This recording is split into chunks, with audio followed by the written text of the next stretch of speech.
First and foremost, everybody, welcome to the show today. Today, I have an honor and privilege to introduce you, everybody, to Sean Riley, who is the CEO of Dude Wipes, also known as Dude Products. Sean comes back from such a different background. He started in construction. He's actually even worked at Help 51, and now he's running the whole entire team over at Dude Wipes. Sean, first and foremost, thank you for being here. Thanks, I appreciate Kevin. your time Thanks and for having me, everything brother. that you're about to kind of share with our audience. So thank you. So I want to kind of start off with Sean, like understanding, what you're working today, and what do you have planned for Dude Wipes?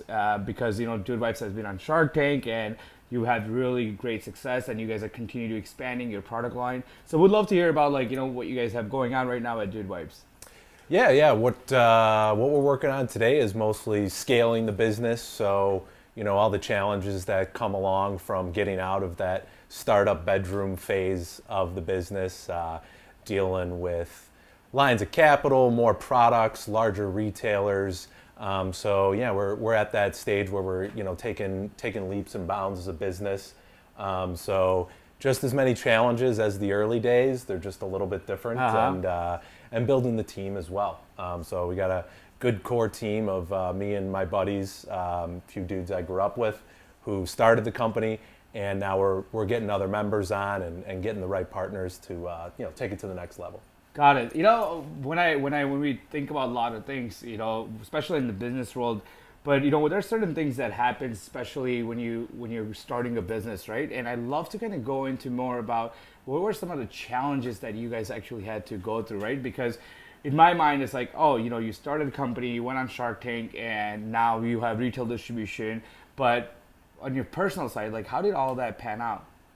Yeah, definitely. I mean, the idea started as kind of a joke between me and my friends in our apartment, and we just got the first product out. We didn't have experience in retail or ecommerce or things like that, but the goal was to have something on the market that we could see, if people liked. So it started off as that's a challenge in itself that a lot of people get hung up on. They don't get that first product out to really get feedback and get it to market. So that's a very important hustle of research, design, and actually committing to it and following through. And I'm going to ask you something in the middle as well, but did you wait for that perfect product, or did you say, you know what, I'm going to get to something which is comfortable between our team and then put it out there? Because a lot of time I feel like when entrepreneurs or when people are looking to start a business, I think they get hung up on making the product so perfect that they don't know that time is just flying by. And I want to know, like, if you guys had like a perfect version or something that you were satisfied, your team. Definitely wasn't a perfect version. So yeah, and I agree with you. People chase that perfection and then they don't get anything done. Yeah. So we've improved our product, we've improved the branding, improved the design, all along the way. It's been an evolution. So you need that feedback to see what's wrong, to see what needs to be improved. But yeah, we got it close enough to the goal line, and we said, yeah, let's get this product out. Got it. So I'm assuming you had a full, because your background is in construction, right? So Yep. Construction. When did you make that transition, and how did you make that transition in going from your full-time job to actually transitioning into Dude Wipes? Yeah, I was running it, part-time, so you got your both emails open at work for probably about almost 12 months. Okay. But about 6 months after we launched the business, we won an innovation award. So that gave us some confidence that we had, a good idea and that it needed to have more focus on it. And it kind of just got to the point where you really needed to dive in and just see if this was something that could grow. So How was that feeling, by the way? it's a little risky, but the way I looked at it is I would have more stress if I didn't do it. It wouldn't want to be looking back as what if. Just take the dive. You can always go back to what you used to do. There's always going to be markets for jobs out there, but we've got to give yourself that chance to really concentrate on your business and try and see if you can scale it. Why do you think people a lot of time don't take those chances in life, right? Because I can tell you that I know so many people that have great vision about what they want to accomplish. They have goals, but I think the scariest part is about pursuing that, right? Why do you think it's like that? Like, Yeah, I don't know. I don't know if it's kind of a perception Yeah. thing with people, whether they're afraid to take that risk because of what other people may think of them, or if it's a confidence issue that your vision will turn into your outcome. But seems to be a variety of reasons that keep people held up on that last phase, and it's just not an easy thing to do, and that's why a lot of people don't do it. Got it. So yeah, I mean, it's kind of like you just have to bite the bullet and say you're going to do it, you're going to go for this, and be okay with the outcome, whatever it may be. If it's positive, which it should be, if you really put everything into it, that's going to be great. But also, it could go the other way. You could learn something. You could end up starting a new business. So there's kind of a chain reaction effect that even just putting yourself in that 100% dedicated position It's always going to lead develop. you. Yeah, it's always. I also believe that like when you're willing to take a chance and when you're willing to learn something new, you always get a positive experience out of it, and you change your mindset to it, right? And then I know that we talked about this as well because you worked at Hub 51 while you were kind of trying to figure out like if this is the right thing or not. How was that like? Did you ever work in restaurant industry? Did you feel like how people are going to judge you because you're now working at a restaurant and doing tables? Like, Yeah. Yeah, I mean, that's an interesting situation. You go from a guy who's got, a 9 to 5, more of a, college educated job, to a guy who's bringing you burger and fries and, beer, and you're working with, 23-year-old girls right out of college. So I'd never done anything, like that, but it was more of a means to make some money before the business was, going enough. Yeah. And I wasn't that good at it. I got fired after 3 months. But you know what? I actually learned a lot from it. Talk about a new experience. Yeah. You learn a lot. You learn how hard that job is. You learn a lot about dealing with different people face to face every day. I mean, it's an immersion in kind of customer service and sales on kind of a different level.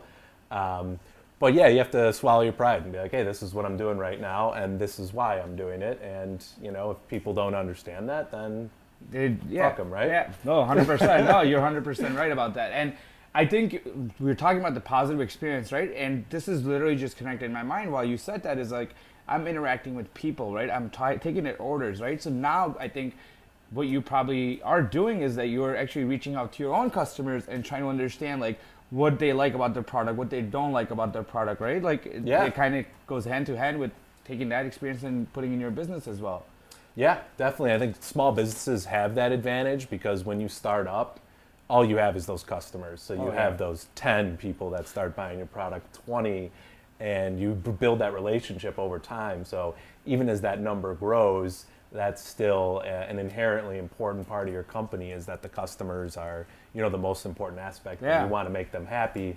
Whereas some of the larger companies, that's not their most important aspect, and they haven't grown up with that, so it's not part of their culture, and that's one of the things that Jeff Bezos says at Amazon, they're the most customer-centric company 100%. in the world. He's not about their technology, he's not about this, that, he's about that the customer is their focus and making them happy, Yeah, and I think, I also could relate to you is that because the more you engage with your customers and the more you build them part of your brand and community, I think the more respect you get out of them as well, because right at the end of the day, we're all consumers and we go after the brands that have the same value, same mission as we do as persons as well. Yeah, for sure. And then to follow up to that question, what was one of the most difficult thing that when you started Dude Vibes that you had gone through? Because when I talk to people that I said, oh, I know Sean pretty well, and he's like, oh, he got lucky, he went on Shark Tank and Mark signed a deal with Mark Cuban, and now he's got retail distribution across everywhere in the world. And I was like, no, there's like a whole entire backstory, like how he came to where he is today. And I love to kind of know, did you ever have that breakdown moment where you're like, man, I don't know if I'm doing this right. I get those till today. I'm getting goosebumps talking about this, because it's one day you wake up as an entrepreneur and you're like, I'm gonna go conquer the world, and next day it's like, yeah, for sure. It's a wild ride, man. It's ups, downs. One day you feel like the king of the world. Everybody's slapping high fives. The next day you're like, oh shit, man. Are we gonna go out of business? Exactly. But those early days, there's just a lot of there's a lot of proving out the concept and, building the customer base that does keep you up at night because, while you're confident in it, you want that baseline, to grow the business. But you just got to kind of wake up and go through your thing every day, keep at it. And if you have a bad day, don't let it get you down. Just move into the next day. If you have a bad few months, then you might know, hey, I need to pivot here. Maybe this idea needs to change. But some stress moments here or there, you just got to kind of remind yourself it's just part of the game. And everyone's going to go through them, whether they had the best idea in the world or the fastest growing company. They're all going to have those moments. So. Got it. And do you have a personal experience with like when you had to go through something like this, where you're like, I don't know if I'm doing something right, like you questioned yourself at all, or? I think just some of those moments would just be when you kind of decide to go after it, working at the restaurant, stuff like that. Like, oh, how much longer am I going to be doing this before I get to really do what I set out to do? So yeah, some of those moments for sure. So enough about work and all this stuff. What do you do for fun, man? You seem like right away, like with your hairstyle and everything, you seem like a fun guy that probably everybody wants to hang out with. And the name of your company, Dude Vibes. Come on. Right. Man, for fun, I love working on the business. I know that's not the most fun answer, but that's probably my just passion, hobby for the most part. But other than that, I like to get out with friends, go to dinners. Played on a 16-inch softball team this summer where we won the championship down on the lake. So nice. That was with a bunch of guys from high school. So it's important to have little outlets and stay in tune with some stuff that makes you happy outside of your work. Do you ever need to like recharge, like just completely like shut off like from business and just be like, I need like 3 days to just like recharge, get focused, and just like, do you ever do that or no? I never do the 3 days thing, but I'll do a yoga or a meditation, daily workout routine. I don't know, just in a position where I don't want to give up 3 days, being off from the business. Because your passion is your business, right? And you love what you do, so therefore it's not work for you at all, right? Yeah, exactly. And it sounds cheesy, or a lot of people say, that work-life balance, but yeah, that's what it turns into. Ideally, when you're running your own company and doing your own thing with your friends you grew up with, is that it just turns into life, So, the premises of the show, Staying Uncomfortable, is all about like doing things outside your comfort zone and being able to experience more life and connect with people, right? What would be that one message for our audience that you would, want to convey or make sure that it gets out there, who's trying to start something on their own or who's stuck in a very bad position or situation and just trying to figure things out in life? Like, what would be that one key message, that you would want to share with people? Yeah, I heard something good recently. Is that concentrated energy equals concentrated results. So you have to be at a point where you don't kind of kid yourself that you can put part-time work and get full-time results and get that outcome that you're after. So I would say kind of trusting in that, hey, the more I work on this, the more I focus on this, the more it's going to grow. Because if you think that you can kind of do something part-time, have one job, have a passion part-time, and develop that into something, the market's just too competitive. You're never going to be successful. So people told me that along the way, not in kind of that such way, but like, hey, if you want this to grow, you got to do it. Do it, yeah. So that was always a good piece of advice that I got, and it's kind of just a simple piece of advice that if you take that action, there's going to be a lot of learning, ups and downs that come after it, but it's a valuable action to take.